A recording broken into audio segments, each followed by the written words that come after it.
Hello guys, here's a short description about the sex duction. So transfer of the F factor to recipient, that is F minus cells, is called as the sex duction, and it is the reverse of the integration and the occurs between the non-homologous chromosome in the E. coli bacteria. So in this figure the HFR chromosome, तो HFR chromosome कैसे बनता है उसको भी हम लोग देख लेते हैं इस वीडियो में. So here, when F factor get integrated with the bacterial chromosome, it's form the HFR cells.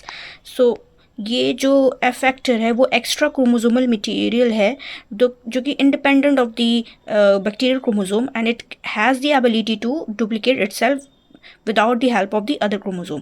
So bacterial chromosome के साथ जब ये एफ फैक्टर इंटीग्रेट हो जाता है तो एच एफ आर सेल्स बनाता है, और जिस बैक्टीरियल सेल्स में एफ प्लाज्मिड प्रेजेंट होगा उसको एफ पॉजिटिव सेल्स बोलेंगे, और जिसमें प्रेजेंट नहीं होगा उसको एफ निगेटिव सेल्स बोलेंगे.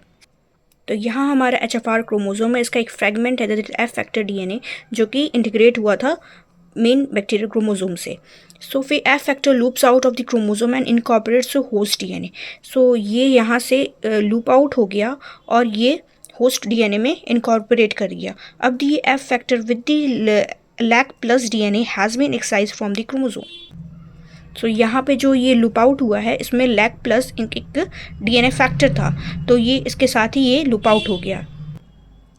देन ये जो है एफ निगेटिव क्रोमोसोम है जिसमें कि प्लाज्मिड एफ फैक्टर एब्सेंट है, तो ये लैक प्लस जो है जो लूप आउट हो गया है वो एफ दूसरे बैक्टीरिया के एफ निगेटिव क्रोमोसोम से जाके इंटीग्रेट करना चाहता है. The F factor F dash factor with the lac plus DNA is transmitted to an F minus lac negative cell creating a partially diploid cell known as sex section.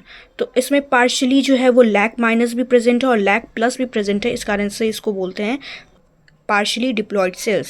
The formation of the F factor, that is known as the sex duction. So significance क्या है इसका? It can be used to determine dominance relationship between the alleles and performs other genetic tests requiring 2 copies of a gene in the same cells.